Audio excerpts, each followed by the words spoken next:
자, 시작하도록 하겠습니다. 75페이지 마지막쯤 보면 라마나가 이런 말을 하죠. 답변으로 하는 말이에요. 나는 평등성이 깨달음의 진정한 표시라고 말했다. 우리 불법에서도 이제 평등지라고 하죠. 그런데 평등성이라는 말은 차이가 있다는 의미를 내포하고 있다.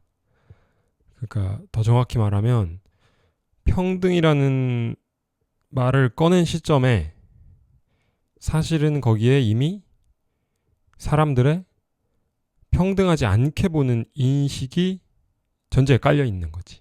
그러니까 우리가 깨달음을 평등지니 이런 말을 하는 거지, 사실. 내가 평등성이라고 부르는 것은 깨달은 사람이 여러 가지 다양한 차이점이 있음에도 불구하고 하나임을 보는 것을 말한다. 그러니까 대상의 외관상 차이를 넘어 겉으로 보이는 차이를 넘어 그 본질이 하나임을 보는 거다. 그게 이제 깨달음이다. 이렇게 말할 수 있는 거고. 그러므로 내가 말하는 평등성은 차이점을 모른다는 뜻이 아니다. 그러니까 차이점이라는 건 더 정확한 말로는 대상의 외관상 차이점을 말하는 거죠.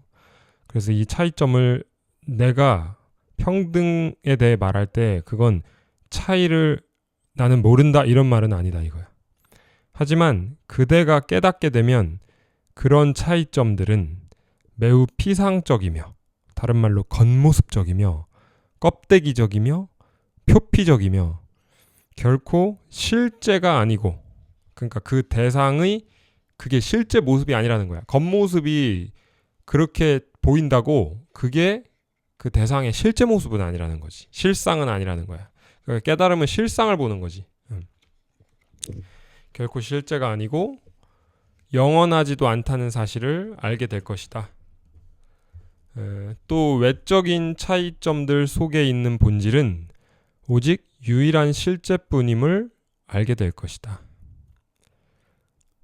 그러니까 이 만법이 그 외관상 차이에도 불구하고 있는 거라곤 이 하나의 진실만이 있음을 알게 된다. 그런 말이 지금 이 말이죠. 외적인 차이점들 속에 있는 본질은 오직 유일한 실제뿐임을 알게 될 것이다.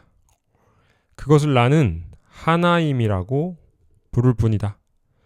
그대는 형태, 소리, 맛 등에 대해 언급했다.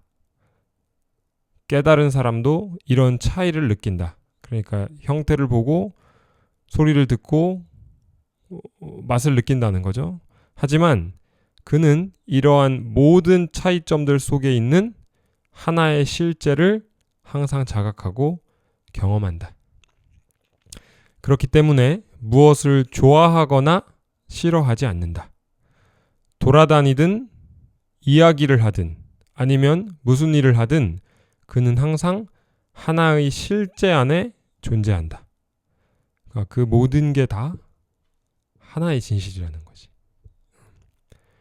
그러니까 돌아다니는 것도 이것이고 이야기를 하고 있는 것도 이것이고 지금 이 현장도 이것이고 그리고 뭐 어떤 걸 뭘 경험을 하든 그게 다 항상 하나의 실제다 이 말이죠. 하나의 실제 안에 존재한다라고도 할 수 없는 거지 사실은. 그냥 그 모든 게 다 이것이다 이렇게 말할 수밖에 없는 거고 그에게는 유일한 지고의 실체에서 분리되어 있는 것이 하나도 없다 이렇게 말하는데 그 앞에 이제 이런 말을 했어요. 무엇을 좋아하거나 싫어하지 않는다 이런 말을 했죠. 무엇을 좋아하거나 싫어하지 않는다. 자 이거에 대해서 좀 우리가 뭐 당연히 이 공부하다 보면은 뭐 이런 건 많이 알잖아요. 신신명 우리 할 때도 거기서도 첫 구절부터 좋아하거나 싫어하는 거에 걸리지 말아라. 그러면은 지극한 돈은 어렵지 않다. 이렇게 말을 하고 있으니까 첫 구절부터 너무 당연한 건데 이거에 대해서 우리가 실증해내기는 그러니까 실제 삶에서 구현되기는 생각보다 어려운 것 같아요. 그죠? 자, 우리 소위 이런 공부할 때 이런 말을 써. 원래는 분별만 하고 살던 사람들이 소위 말해서 무분별지, 그러니까 분별하지 않는 그런 다른 측면을 알게 되는 거죠. 그러니까 이 세계가 이게 이 현상이 전부라고 생각하고 살았는데 그게 이제 하나의 마음에 그냥 반쪽 측면이었을 뿐이지. 그러니까 우리는 반쪽 세상은 까마득하게 잊고 산 거야. 반쪽 세상만을 가지고 그게 내가 아는 전부다라고 생각하고 산 거지. 그 이상의 것은 있을 수 없다라고. 뭐 어떤 영적 판타지를 추구했든 무슨 대단한 영적 경험을 했든 하여튼 여러 가지 무슨 명상을 하다가 무슨 산매에 들었든 그런 것들을 합쳐서 다 그냥 반쪽 세상이었던 거야. 왜? 다 경험되고 느껴지는 것들이니까. 그러다가 소위 우리가 이제 한소식을 하면 나머지 세상의 반쪽을 알게 되지. 그 세상과 떨어져 있지 않으나 그 세상의 현상들로부터 물들거나 타격받지 않는 그런 늘 있었으나 우리가 이런 거라고는 꿈에도 생각하고 살지 못했던, 하지만 깨닫고 나면 너무나 당연한 그런 마음에 숨겨진 측면, 그러니까 우리가 잊어버렸던 측면들을 발견하게 되는 거죠. 그걸 우리가 소위 무분별지라고 하는 거죠. 분별이 없는 자리를 발견을 해내요. 근데 다시 또 그 무분별 속에서만 있는 건 아니거든요. 그러니까 무분별 속에서만 있게 되면 우리가 소위 말해서 그게 공에 집착한다라고 해서 세상 못 사는 거지. 세상 못 살고 아주 형편없는 인간이 되는 거지. 그래서 이제 무분별 후둑지 이런 말도 하지만 사실 분별을 다시 잘 써야 되거든. 근데 그래서 분별을 잘 써야 된다 이런 말을 하는데, 분별을 잘 쓴다는 말이 무엇이냐? 그러면은 깨달음도 없이 그냥 분별 잘 쓰는 사람들이 있잖아요. 원래 세상에도 분별을 좀 못 쓰는 사람이 있고 잘 쓰는 사람이 있잖아. 그런 걸 그냥 분별을 잘 쓴다고 하나? 카테고리 분류를 잘하고 남들보다 더 체계적이고, 그럼 분별을 잘 쓴다는 건 뭐냐? 그러니까 생각을 잘한다는 건 뭐고, 감정을 잘 쓰든 하여튼 분별, 우리의 정신작용을 잘 쓴다는 건 뭐냐? 여기에 답이 있어. 무엇을 좋아하거나 싫어하지 않는다. 여기에 답이 있는데 이거는 오히려 무분별에 가까운 거 아닌가? 그러니까 좋아하거나 싫어하지 않는 쪽으로 가면 그거는 분별하고 멀어지는 거 아닌가? 분별을 쓰는 거랑은 상관없는 게 아닌가? 이렇게 생각할 수 있잖아요. 근데 여기에 해답이 있어. 자, 분별이란 건 결국 우리 신신명에서도 말하지만 선택이고 판단이란 말이죠. 결정이란 말이지. 분별이라는 건. 왜냐면은 차이가 없던 것들이 차이가 난 거니까. 차이가 남으로써 뭐들이 다 생겨나. 비교를 했단 말은 가치 판단을 했단 얘기니까 결국엔 선택이고 판단이고 결정이라는 거지. 그래서 어떤 선지식들은 견성에 이르는 가장 빠른 길을 판단 중지 이렇게도 말하는 거잖아. 판단 중지. 왜냐면 판단이란 게 분별이니까 선택이고. 근데 이 분별이란 건 결국 선택이고 판단인데, 대부분의 사람들은 이 선택을 함에 있어서, 이 판단을 함에 있어서, 이 결정을 함에 있어서 이미 한쪽으로 기울어 있어요. 이미. 그거 사실 선택이 아니야. 선택이란 건 우리가 정말 A랑 B 둘을 놓고 견주는 거잖아. 아니야. 견주지 않아. 이미 우리는 한쪽으로 기울어져 있어. 그걸 모르겠다고? 한쪽으로 기울어져 있다는 걸? 공평하다고 생각해? 진짜 평등하다고 생각해? 기울어져 있어. 본인 삶이 어떠했으면 좋겠다. 이미 한쪽으로 기울어져 있어. 지금 현재 내가 뭘 했으면 좋겠다도 한쪽으로 기울어져 있어. 그러니까 사실 그건 선택이 이미 아니게 된 거야. 이미 선택을 한 거지. 선택을 지금 하려는 게 아니야.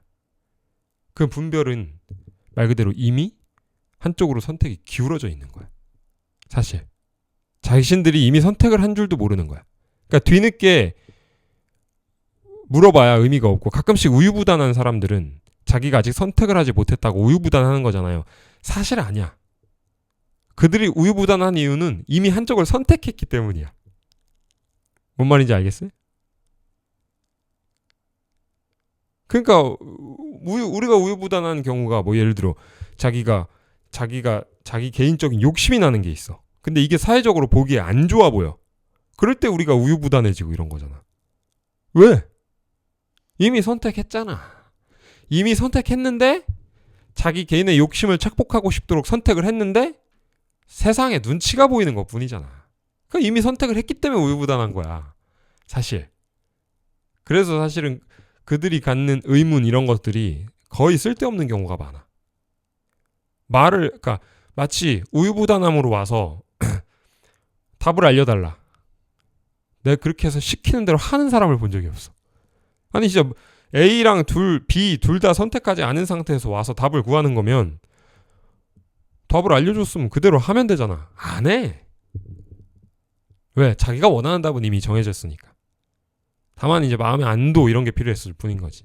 그런 것처럼 분별이라는 건 선택이고 판단이고 결정인데 우리는 이미 이 선택에 있어서 한쪽으로 기울어져 있다. 그 분별한다라고 하는 거야. 근데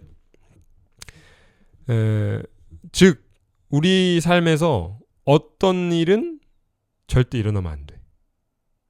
그럼 이미 기울어져 있는 거죠. 그죠? 이런 식인 거야. 이런 식으로. 하지만 우리가 소위 깨달음이라는 건 모든 일에 있어서 그 차이가 없음을 깨닫는 거거든. A나 B나 조금의 차이도 없음을 깨닫는 거거든. 사는 거나 죽는 거나 조금의 차이도 없음을 깨닫는 거거든. 그죠? 그러니까 깨달음은 차이가 없음을 깨닫는 거고, 그렇기 때문에 그 깨달음으로 인해 발생하는 우리의 정서는 결국 저항이 없는 상태로 갈 수밖에 없다는 거지. 왜? 차이가 없으니까.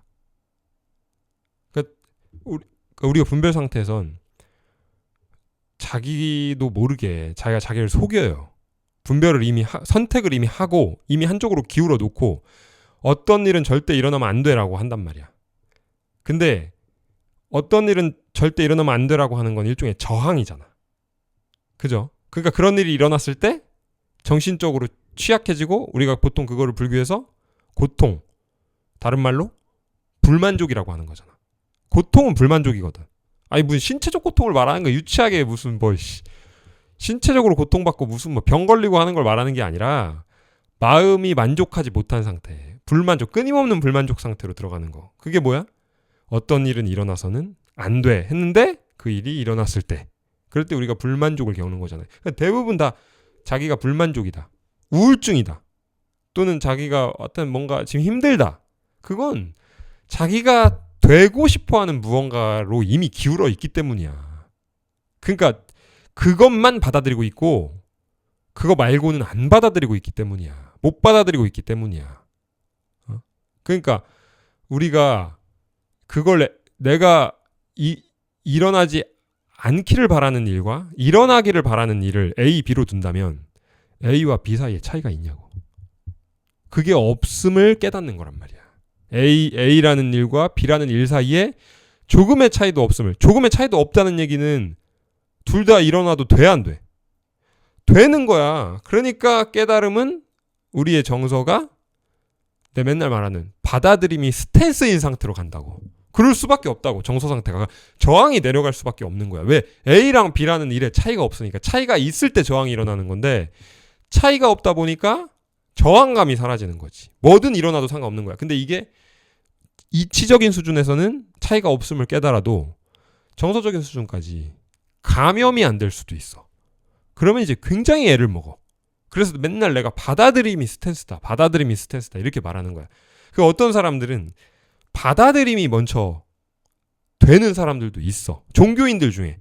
아니 불교 집안 말고 깨달음을 말하는 종교가 사실 어딨어. 근데 깨닫고 나면은 다른 종교에도 진리는 다 있었지. 진리는 하나를 말했던 거지. 다 같은 맥락이었던 거야. 근데 이 소위 말해서 모든 게 평등하다. 이거를 우리 눈으로 직접 실증할 수 있다를 전면에 내세우는 거는 이 지혜 전통밖에 없잖아. 그러니까 소위 말해서 불자들 위주로 주로 이치적으로 먼저 보고 그렇게 보고 그게 이제 나중에 자신의 정서까지도 저항감을 내려가는 그런 식으로 가지만 반대로 다른 종교인들 가운데서는 정서적인 저항성이 먼저 내려가고 받아들이고 그러니까 막 순교자들 선교자들 일제 치하 안에서 막 이렇게 고문받고 이래도 자기 종교 끝까지 포기 안 하고 그리고 또 막 악다구니 쓰면서 하는 게 아니라 그냥 평온함으로 이렇게 받아들이고 전도하러 갔는데 거기 원주민이 자기 칼로 찔러 죽이고 이래도 그냥 웃으면서 성경책 건네면서 그냥 그 칼 받아들이는 그 이미 정서적으로는 된 거지. 깨달음을 모를 뿐이지. 소위 말해서 이 세상이 다르지 않고 완전하게 같은 일일 뿐이다라는 거를 직접 실증적으로 보지 못한 채 다름에도 내가 그냥 다 받아들이겠다 이렇게 해버린 거지. 가능하지. 그런 사람들이 이 실제 실상을 보면 이건 기가 막히고 코가 막힐 노릇이 되는 거지 사실. 근데 이 지혜 전통에서는 보통은 이치적으로 먼저 다르지 않음을 보고 그러다 보니까 그게 봤는데 그게 마음까지 적시지 못하는 와닿지 못하는 그러니까 그런 삶을 살지 못하는 그런 모습들을 심심찮게 볼 수 있단 말이에요 사실. 그러니까 우리가 정서적으로 저항이 없는 사람들 그러니까 받아들임이라는 쪽으로 스탠스가 완전히 바뀐 사람들 이런 사람들은 무슨 일이든 일어나도 상관이 없지. 아무 상관이 없지. 그러니까 받아들임 어떤 상황에서만 받아들임이 나오는 게 아니라 그냥 받아들임 상태로 살아가는 거지. 안 받아들이는 쪽은 이제 갈 수가 없는 거지. 그러니까 뭐든 일어나도 상관이 없는 거야. 그러니까 뭐든 일어나도 상관이 없는 사람한테 딱히 불만족이랄 게 있나? 불만족은 일어나면 안 되는 일이 일어났을 때 생기는 게 불만족인데 우울증. 예를 들어 내가 뭐 오랫동안 악플에 시달리고 우울증 걸리잖아. 자, 자기가 뭘 선택하고 어느 쪽으로 기운 거야. 악플이 없어야만 한다. 사람들한테 사랑받아야만 한다. 맡겨놨어? 그런 거야. 일어나도 되는 일이지. 그게 그러니까 악플 받을 수도 있지. 사람들한테 미움받을 수도 있지. 라고 받아들이면 우울증까지 갈 이유가 없지 사실. 안 가지. 우울할 게 없으니까 말 그대로. 내가 원하는 일대로 안 됐을 때 겪는 게 정신적 고통들이니까. 그러니까 이런 것처럼 받아들임 이런 쪽으로 스탠스가 바뀐 사람들은 뭐든 일어나도 된다. 자, 뭐든 일어나도 되죠 지금. A, B 차이가 없고 그렇기 때문에 뭐든 일어나도 상관없어. 왜 차이가 없으니까? 조금도 차이가 없으니까.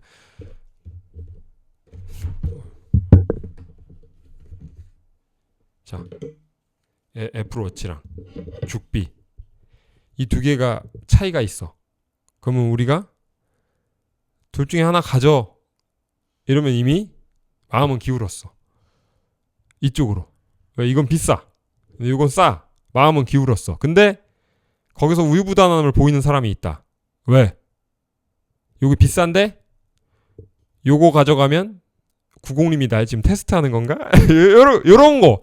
그러니까 자기의 사익, 자기의 원초적 욕구와 말 그대로 사회적인 사회성, 눈치 사이에서 우유부단하는 것뿐이지 그 우유부단한 사람 또한 기운 거야, 안 기운 거야? 이미 기운 거야. 그러니까 우리는 이미 다 끝났어. 사실 자기가 다 답을 다 알고 있어. 자기가 뭘 원하는지 다 알고 있어, 사실. 근데 이 두 개가 만약에 진짜 똑같은 거야. 그러면 기울 일이 없지. 그러니까 너무나 쉽게 내가 먼저라고 할 필요가 없지. 너네 다 같고 마음이 항상 편해. 그러니까 막 야 이거 두 개밖에 없는데 두 사람 중에 두 사람이 이 먼저 가져가는 사람이 먼저 가져가는 걸로 해서 선택해 가라 하면은 막 이게 다르면 막 악다구니들을 쓰지. 왜? 다 기회니까. 그게 내가 가지면 저놈이 못 갖고 저놈이 가지면 내가 못 갖는 거니까. 세상을 다르게 보면 아주 경쟁과 아주 치열함 속에서 쉬지를 못하고 살아가는 거지. 생존의 장이 되는 거지.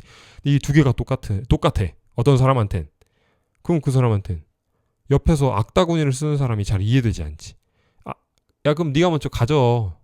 나는 뭐 상관없어 하고서는. 그 사람을 선택한 다음에 그 다음에 곧장 와서 그 다음 걸 선택하지도 않아. 너 하나 선택하고 남는 건 그냥 책상에 둬. 이따가 일 끝나고 내가 그냥 남은 거 가져가게. 왜? 똑같으니까 어차피. 그 여유. 초조함이 붙을 이유가 없지. 불안이 붙을 이유가 없지. 항상 불안, 초조함은 다 걱정 이런 건 자기가 다 세상을 다르게 보고 있는 데서 오는 거지. 분별하는 데서 오는 거지. 동일하면은 차이가 없잖아요. 자, 근데 그렇게 다 동일해. 그럼으로써 우리는 그 어떤 것이 내 삶에 찾아와도 상관이 없어요. 뭘 선택해도 그러니까 상관이 없는 거야. 뭐가 내 인생에 들이닥쳐도 상관이 없어요. 모든 종교 전통들은 다 이거에 대해 말해. 유대교 구약성경 모세오경 보면은 거기서 아브라함이 자기 자식을 죽이지. 신약성경 보면 베드로가 자기 집안 살림과 가족들을 버리고 예수를 따르지. 상관이 없는 거야. 무슨 일이 닥쳐도. 그리고 힌두경전 바가바드 기타 거기를 보면 전쟁 얘기야. 신이 명령을 내려. 아르주나한테 무슨 명령? 네 친척 일가 친척들을 다 죽여라. 그거 일가 친척만 특별히 보이냐 이거야. 그런 데서 전쟁이 발생하는 거지. 그런 데서 뭔가 인간의 고통이 발생하는 거잖아. 그러니까 모든 경전들이 이구동성으로 다 고대부터 했던 말들이야. 자, 근데 우리가 다 동일하게 봐. 다 같아요. 뭘 선택하든 상관없고 뭐가 우리 삶에 들이닥쳐 상관없어. 그 기반 위에서 선택하는 거. 생각하는 거. 그게 분별을 잘 쓰는 거야. 그죠? 뭐가 와도 상관없는. 어느 한쪽에도 기울지 않은 상태로 분별하고 선택하는 거. 굉장히 합리적이죠. 그래서 왜 우리가 가끔씩 훈수 둘 때 더 수가 잘 보인다. 또는 관중석에서 바라볼 때 더 잘 보인다. 왜? 자기가 이겨야만 한다는 몰입에 빠져 있지 않으니까. 어떤 특정 상황에 빠져 있지 않으니까. 분별을 잘 쓴다는 거 이런 거야. 이게 합리성이라는 거야. 거기에서 그 안에서 내 이익도 결부돼 있을 이유가 없는 거야. 왜? 나와 남이 다르지 않으니까. 늘 최선의 결과를 도출하는 거지. 그게 분별을 잘 쓴다는 거예요. 그러니까 이 무분별 없이는 분별을 잘 쓸 수가 없는 거지. 이미 한쪽으로 기운 선택. 이미 그건 그냥 분별에 빠져 있는 거지. 분별을 잘 쓴다고 할 수는 없는 거지. 그죠? 그래서 이게 바탕에 이게 그 전까지 쓰는 모든 분별의 방식은 자기를 위험하고 위태롭게 만들 뿐인 거야. 근데 정말 A라는 상황이 와도 상관없어. B라는 상황이 와도 상관없어 라는 전제 아래 A와 B 중에 뭘 선택하지? 이렇게 선택해 나가는 거야. 뭐가 더 좋을까? 이렇게 선택해 나가는 거야. 그게 다르죠. 이미 어느 한쪽으로 기운 상태에서면 그건 합리적 판단이 못 들어가. 근본적으로. 그러니까 이런 걸 우리가 뭐 세상에서는 뭐 합리성, 공정함, 평정 이렇게도 부르는데 사실 궁극적으로 정말 궁극의 합리성이라는 거. 그건 이 분별 없는 자리에서 쓰는 분별. 그걸 말하는 거다. 그게 무엇을 좋아하거나 싫어하지 않는다라는 말의 의미인 거지. 그 다음에 77페이지로 넘어가서 거기 질문 보면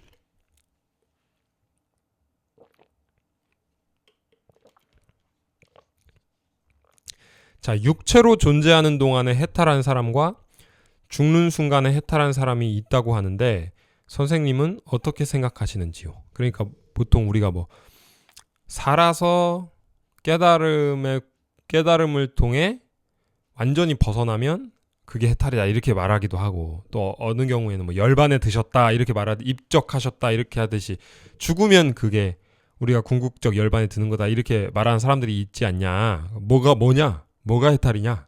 이렇게 묻는 거죠. 말하지. 해탈이라는 게 애당초 없는데 어디에 그런 것들이 있다는 말인가? 즉, 첫 번째, 살아서 해탈하는 거다 이렇게 말하는 경우를 보자면, 만약에 살아서 해탈을 하는 거면 그러면 해탈을 하는 거니까 해탈 아닌 상태에 있다가 해탈하게 되었다는 얘기잖아요. 그죠? 살아서 해탈하는 거다 이렇게 말하면은 또 해탈했다는 거니까, 그럼 해탈하지 않은 뭔가가 있다, 아는 상태에 있다가 해탈했다는 거잖아. 그러면은, 하지만 해탈하지 않은 상태와 해탈한 상태는 분별인 거지. 그 차이가 없는 거지. 그러니까 그건 말이 안 맞는 거지. 그런 해탈은 없는 거지. 그리고 두 번째 경우, 죽으면 그게 바로 해탈이라는 말, 열반이라는 말. 죽으면 완전히 구속에서 벗어나니까 그게 열반 해탈이라는 말. 이 말도 틀린 게, 죽는다는 말은 산 건 따로 있다는 말이잖아. 그러니까 이것도 틀린 말인 거야. 말이 안 맞는 말인 거야. 죽음과 삶이 다르지 않다는 거야. 근데 지금 죽으면 그게 구속에서 풀려나는 거다, 완전히 몸을 벗는 거다. 그러면은 몸을 가지고 산 건 따로 있다는 얘기잖아. 이것도 말이 안 맞다. 그러니까 죽음과 삶이 따로 있지 않다. 죽음이라고 할 만한 것도 따로 있지 않고 삶이라고 할 만한 것도 따로 없다. 있는 거라곤 오직 이 하나의 진실밖에 없다.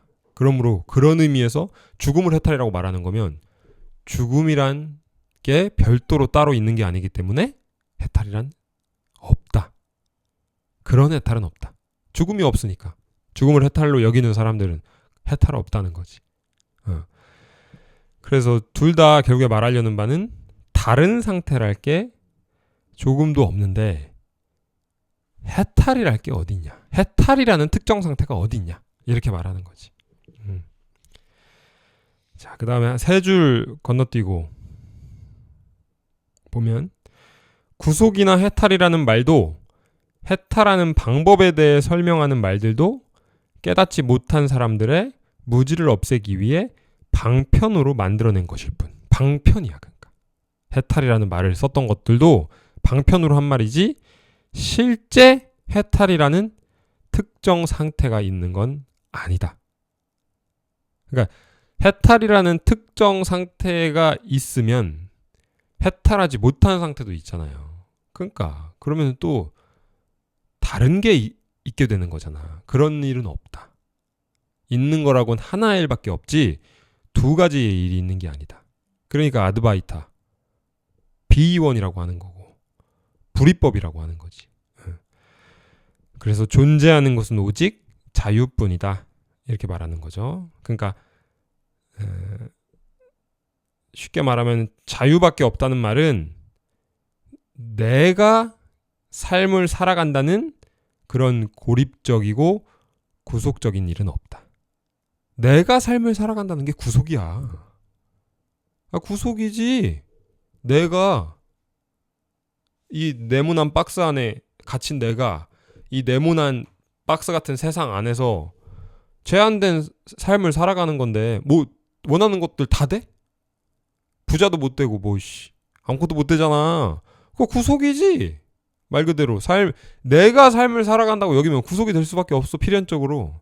그러니까 여기서 근데 오직 자유뿐이다 이렇게 말하는 건 내가 삶을 살아간다는 그 고립감, 그리고 그 구속에서 벗어나 있는 걸 말하는 거다. 그러니까 내가 삶을 살아가는 게 아닌 거지. 그냥 이와 같을 뿐인 거지. 이러할 뿐인 거야. 내가 삶을 사는 게 아니라 그냥 이런 거지. 자, 그 다음에 넘겨서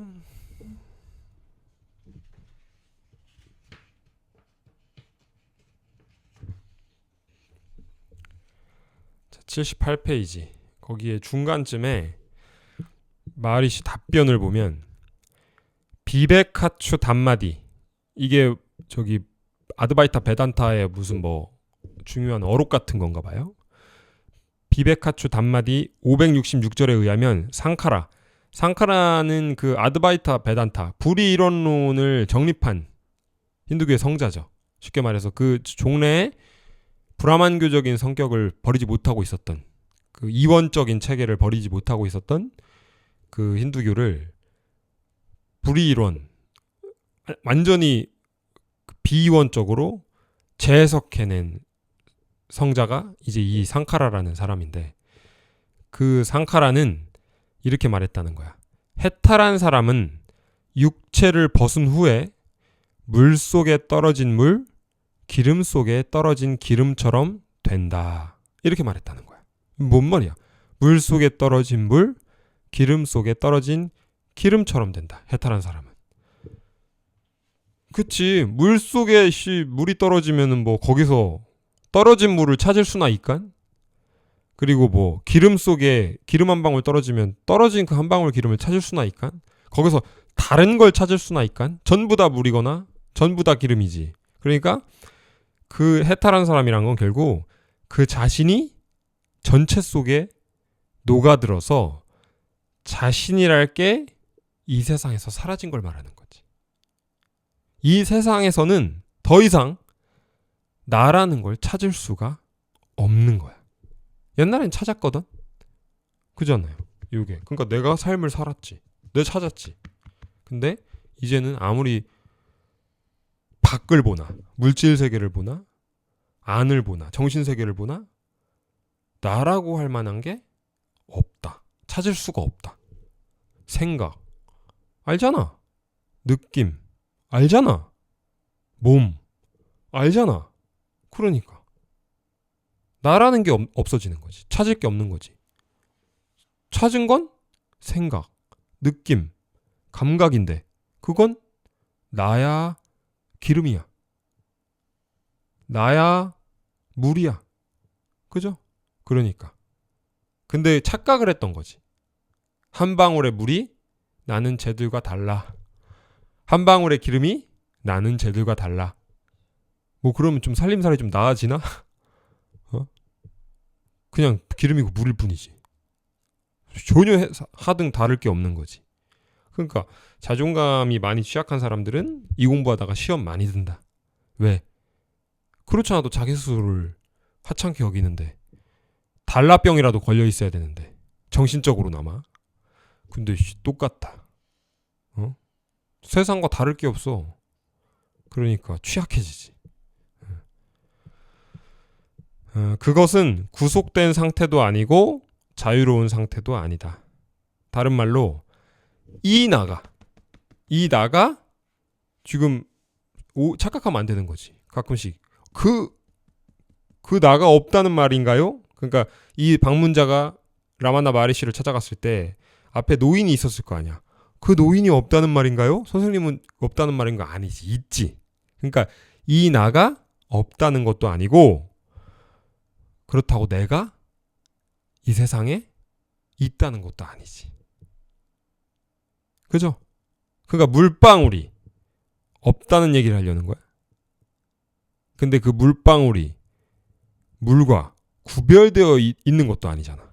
그러니까 이런 걸 이제 불교에서는 중도, 양변, 그러니까 있다 없다를 벗어난. 그러니까 불이 중도라고 하는 거지. 둘이 없으면 있는 거라고는 하나밖에 없으면 양변을 취할 수 없는 거지. 양변은 두 개 이상은 복수로 있을 때나 가능한 거니까. 그래서 불이 중도라고 하는 거지. 구속된 상태도 아니고 자유로운 상태도 아니. 우리가 원하는 건 또 자유로운 상태잖아. 근데 이게 자유로운 상태냐? 그건 아니지. 그래서 나 아까 말했잖아. 뭐 그 한 몸뚱이로 뭐 못하는 일 없어? 많지. 부자도 못 되고 뭐 이쁘고 잘생기지도 않았고 쉿불 뭐 키도 작고 그러니까 못하는 거 많지. 그 자유로운 상태 그게? 아니지. 가끔씩 그 육체적 자유로움으로 착각해가지고 증상만 같은 사람들이 있는 거 아니야. 갑자기 막 발광하고 막 사람들 불편하게 만들고 깨닫고 나서 그러니까 그게 착각하는 건데 이 구속된 이 물질계가 있지. 현상이. 그러니까 이거는 인과의 법칙에 따라 엄연히 흘러가지. 제한받고. 그러니까 당연히 자유로운 상태 아니지. 근데 그렇다고 그것들이 실제냐는 거야. 그것들이 실제 아니잖아. 그러니까 그게 사실은 걸림이 없는 거지. 실제가 아니니까. 겉모습만 제한된 것으로 보일 뿐 실제로는 의식일 뿐이니까. 그러니까 그건 또 구속된 상태라고 할 수도 없는 거지. 그 구속을 구속이라고 볼 수도 없는 거지. 그러니까 뭐 하나로 딱 좌표찍고 자기가 원하는 자기가 상정한 구속의 상태도 아니고 자기가 상정한 자유의 상태도 아니다.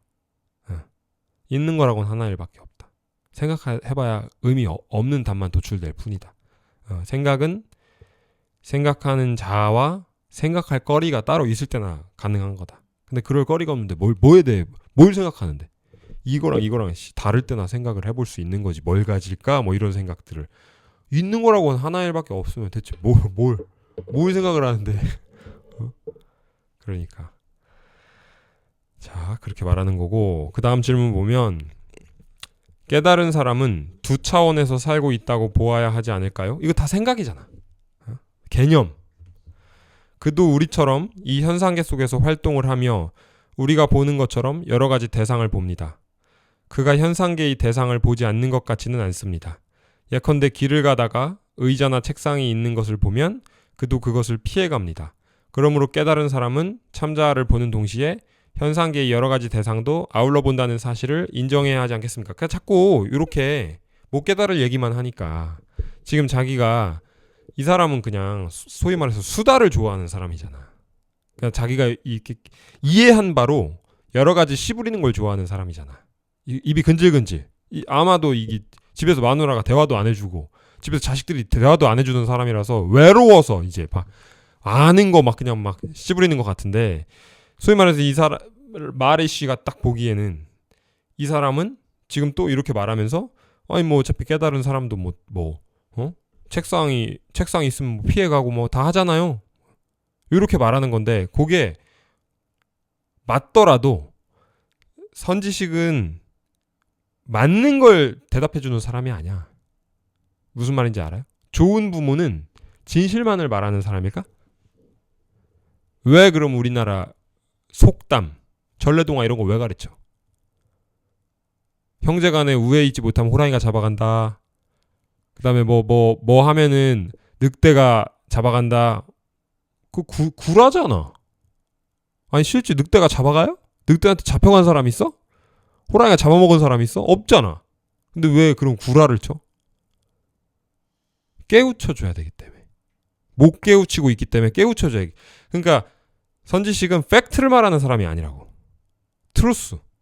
진리를 말하는 사람이지 팩트를 말하는 사실적 현상적 사실에 대해 말하는 사람이 아니란 말이야. 그러니까 이 사람은 지금 이 사람이 만약에 이런 식으로 얘기를 해. 아니 어차피 뭐 깨달은 사람도 뭐 다 의자나 뭐 책상은 피해가잖아요. 이게 팩트는 맞지. 근데 이 사람이 이런 생각을 하고 이런 수다를 떨므로써 이 사람한테 득이 되는 게 있어요. 지금 깨닫지를 못하고 있는데. 그러니까 이 사람으로 하여금 그 판단 중지, 생각 중지를 하게 하려고 이 사람이 이런 말을 하면 반대를 제시하는 거야. 오호라, 그렇게 생각을 한단 말이지. 그러고서 뭐라고 해? 그대는 깨달은 사람이 길을 가다가 장애물을 보고 그것을 피해간다고 말했다. 그죠?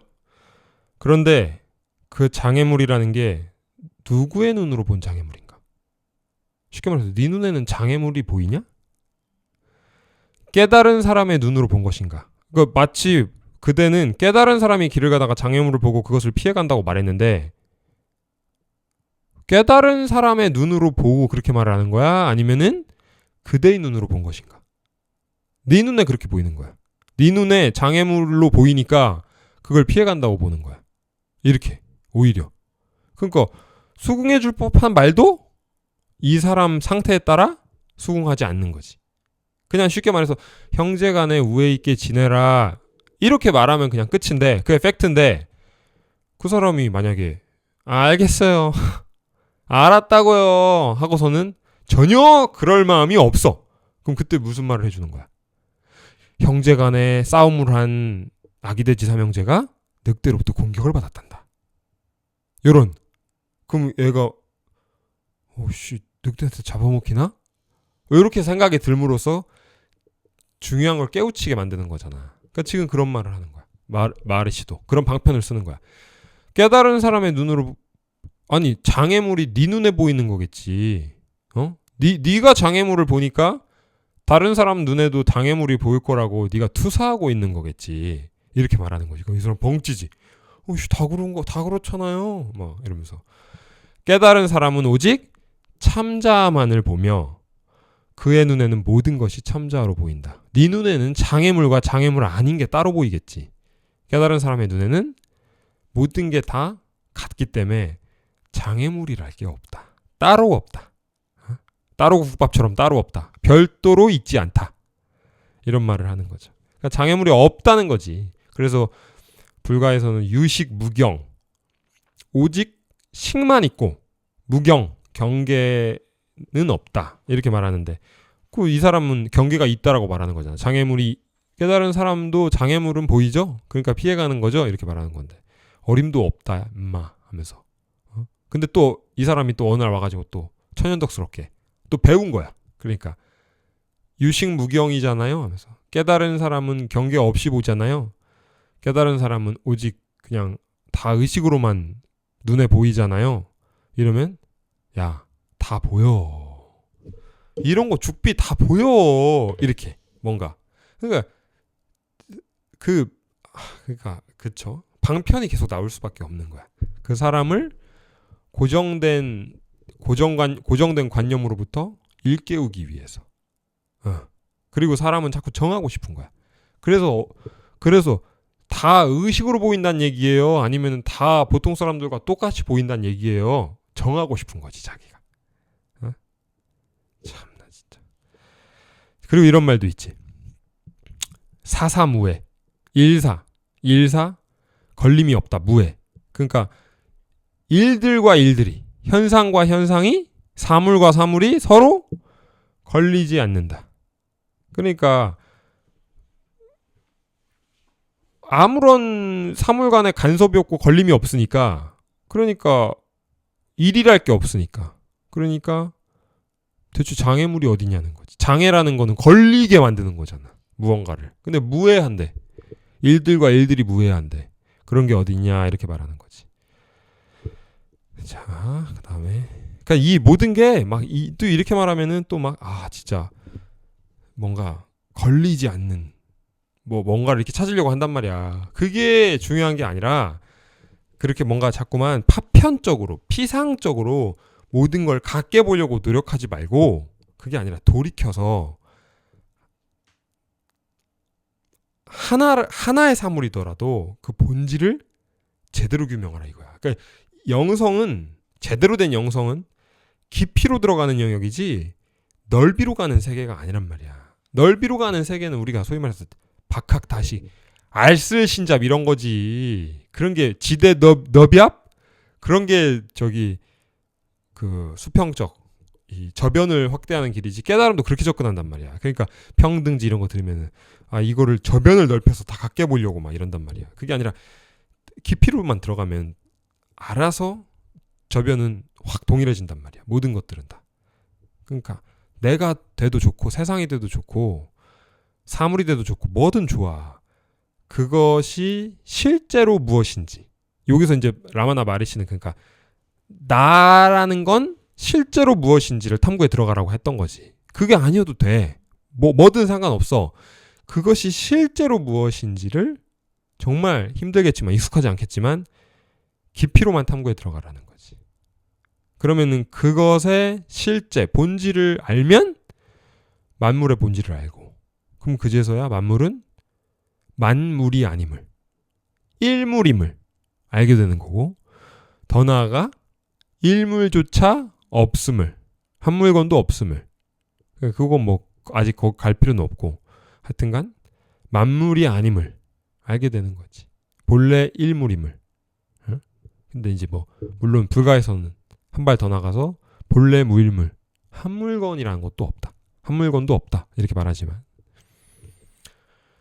자, 쭉 넘겨서 80페이지. 거기에 두 번째 질문에 마리 씨의 답변, 두 번째 문단 보면, 답변 중 두 번째 문단 보면 지금 다 이 사람이 하는 말이 자기 경험에 대한 얘기예요? 아니면 다 남 얘기, 마라 씨 얘기? 아니, 남의 영웅담 들어서 좋냐고. 자기가 영웅이 될 생각이 해야 될 거 아니야. 우리 다 그렇잖아. 뭐 불경을 읽어도 경어선사, 뭐 육조 해능. 아, 육조 해능 얘기 들어서 좋아? 자기가 육조 해능이 될 생각을 해야 될 거 아니야. 근데 자기를 하찮게 여기는 마음이 감히 그냥 영웅 얘기로 좋아요. 이렇게 치부하는 거고. 기독교인들도 모세 얘기는 남 얘기야. 예수 얘기는 남 얘기야. 자기들이 걸어야 될 길을 제시하고 있는 건데 사실은. 그러니까 마하리 씨도 똑같은 얘기 하는 거야. 이곳에 와서 자기 자신에 대해서는 묻지 않고 남의 얘기만 묻는 사람들이 있다. 깨달은 사람도 현상계를 지각하나요? 그들도 카르마의 영향을 받나요? 육체를 벗은 다음에 얻는 자유는 어떤 것인가요? 육체를 벗은 다음에야 자유로울 수 있는 것입니까? 아니면 육체로 존재하면서도 자유로울 수 있습니까?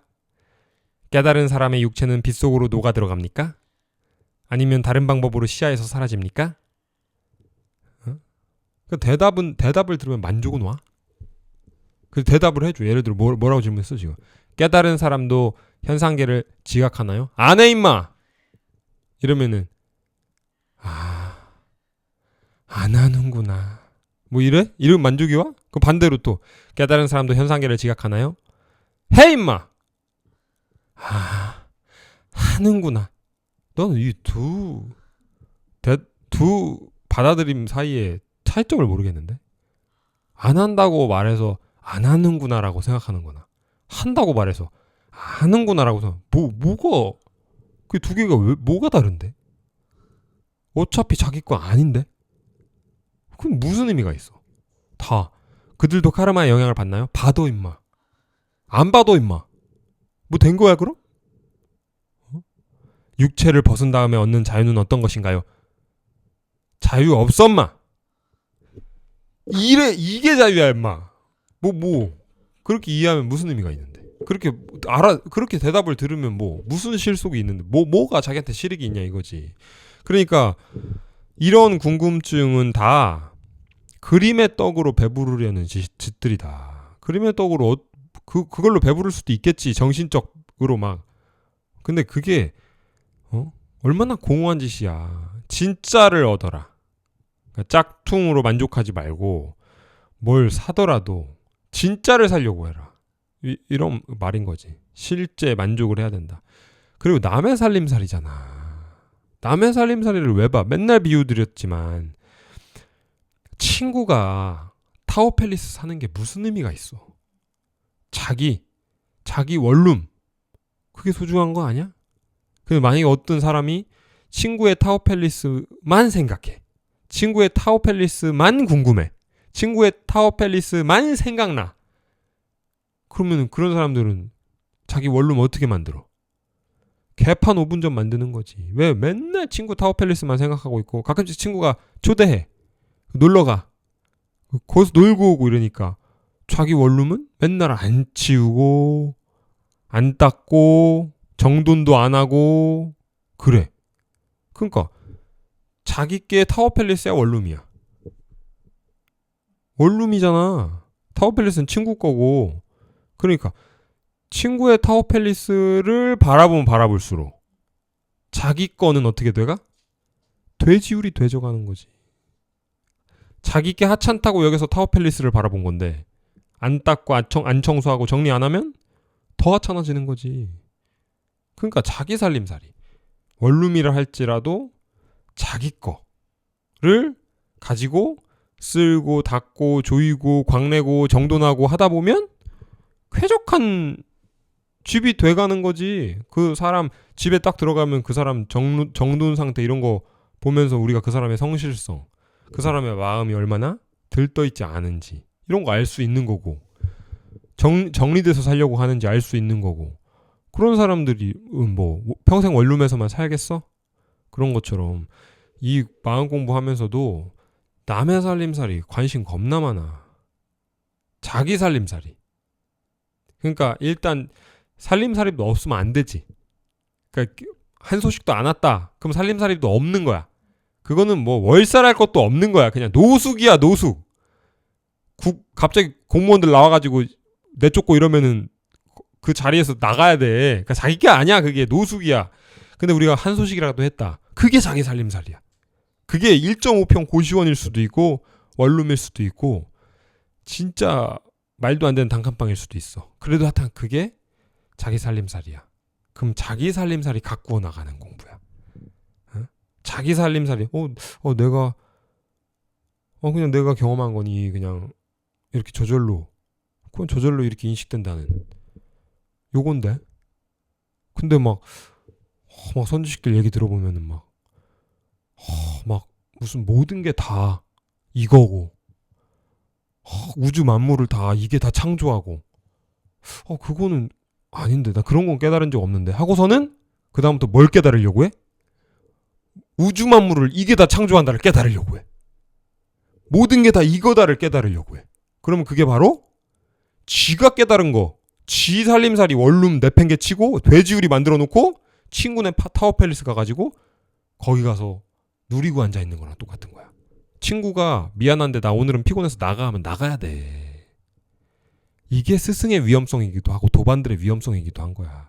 그래서 공부는 따로 또 같이 하는 거야. 같이만 하려는 사람들은 자기 살림살이를 잃어버릴 확률이 높아. 또 따로만 하려는 사람들은 혼자만 하려는 사람들은 안목의 지평이 넓어지지 못할 확률이 높고 그러니까 실증이 안 될 확률이 높고 방구석에서야 누가 평온하지 못해. 방구석에서도 평온하지 못한 거면 진짜 심각한 거고 아무도 건드는 사람이 없는데 왜 그게 자기 공부에 대해서 지적할 사람이 아무도 없는데 그걸로 불편할 게 뭐가 있어. 그러니까 우리는 늘 따로 또 같이 늘 자기 스스로가 자기 마음을 체크해가면서 갈 수밖에 없단 말이 자기가 답을 제일 잘 알고 있으니까. 그래서 하여튼간 남의 살림살이는 의미가 없다. 자기 거. 아직 한 소식도 안 온 사람이면 목숨을 걸고 한 소식 하고 그래야 뭐 방 한 칸이라도 딱 들어간 거니까. 안 그러면 노숙하고 있는 거고 평생. 딱 소식이 왔다. 그러면은 자기 게 아무리 하찮아도 선지식들의 말이 얼마나 대단해 보여도 자기 거를 기준으로 삼고 갖고 나가는 거다. 선지식 걸 가지려고 노력하는 게 아니라. 그게 참 이게 안 돼. 자, 마지막 문단. 그들의 질문은 끝이 없다. 무엇 때문에 자기와는 관계도 없는 일에 관심을 쏟으며 피곤해하는가? 남의 타워팰리스는 왜 이렇게 관심을 가져? 다른 사람이 어떻다는 것을 알면 자유로워질 수 있는가? 다른 사람들이 타워팰리스 갔다는 얘기 들으면 뭐 너도 갈 수 있냐? 그래서 나는 이렇게 말한다. 자유에 대해서 묻기 전에 먼저 구속이 존재하는지부터 살펴보라. 그러니까 남들이 타워팰리스 갔다는 말을 듣기 전에 먼저 네 건 진짜 없냐? 이런 말부터 물어보라는 거야. 내가 내 거? 내가 단 한 번도 잃어버린 적 없던 거. 타워팰리스는 친구가 불러줄 때나 가서 누리고 친구가 꺼지라고 하면은 나가야 되잖아. 없어지잖아. 근데 그거 말고 난 내가 가진 건 없는 것 같은데. 선지식들 거 저 대단한 거 저거 갖고 싶은데. 난 내가 가진 거 없는 것 같은데. 그러니까 구속이 존재하는지부터 먼저 살펴봐라. 그 이전 단계에서 자기가 본래 갖추고 있었던 거. 원래부터 유일하게 자신이었던 거. 그걸 탐색해 들어가라는 거지. 그러면은 방 한 칸 나와. 충분히 나와. 노숙자인 줄 알고 살아서 타워팰리스 부러워했던 건데 방 한 칸 자기 거 있다고. 거기서부터 시작하는 거야. 원래 단칸방 원룸에서 시작하는 거지 뭐. 그래서 가장 먼저 그대가 누구인지 자신을 탐구해보라. 나는 누구인가? 한번 탐구해보라는 거지. 그러면은 그동안 자기가 자기로 여겨왔던 게 정말 자기가 맞냐는 거야. 뭐를 근거로 자기라고 여기고 살았냐는 거야. 이렇게 그냥 나니까요. 내가 이렇게 생각하고, 내가 이렇게 느끼고, 내가 이런 감정을 가지고, 내가 이런 신체를 가지고, 그런 걸 기준으로 나라고 삼아온 거잖아. 그러니까 그 안으로 더 파고 들어가 보라는 거야. 그것들은 무엇이냐는 거야. 생각은 뭐냐는 거야. 그 느낌은, 감정은 뭐냐는 거야. 그 신체 감각, 그냥 감각은 뭐냐는 거야. 그럼 뭐 생각이요 뭐 이러겠지. 아니, 좀 더 들어가 보라고. 진짜 그 생각이라는 게 무엇인지, 응? 느낌이란 건 무엇인지, 감각이란 건 무엇인지, 그것들은 느껴지고 알려지는 거 아니냐는 거지. 그러니까 우리는 우리의 생각을 알지. 우리는 우리의 느낌을 알지. 모르는 게 없어. 우리가 우리에 대해 모르는 게 전혀 없어. 자, 알려지는 것들이 어떻게 내가 될 수 있냐는 거야. 그죠? 말이 안 되잖아. 알려지는 게 내가 될 수 있으면 얘도 내가 될 수 있지. 그죠? 근데 원래 자기는 자기를 볼 수 없단 말이에요. 눈은 눈을 볼 수 없잖아. 눈은 이 세상 모든 걸 다 볼 수 있는데 유일하게 못 보는 건 자기야. 그러니까 자기 말고 모든 걸 다 봐. 자기는 죽어도 못 봐. 근데 지금 우리는 우리를 봐요, 안 봐요? 느껴요, 안 느껴요? 알아요, 몰라요? 알지? 그러니까 이건 내가 될 수 없다는 거야. 생각이 됐든 느낌이 됐든. 이게 내가 될 수 있다는 건, 우리가 알고 느끼고 보는 게 내가 될 수 있다면, 내가 나를 보는 게 가능하다면 얘도 얘를 볼 수 있어.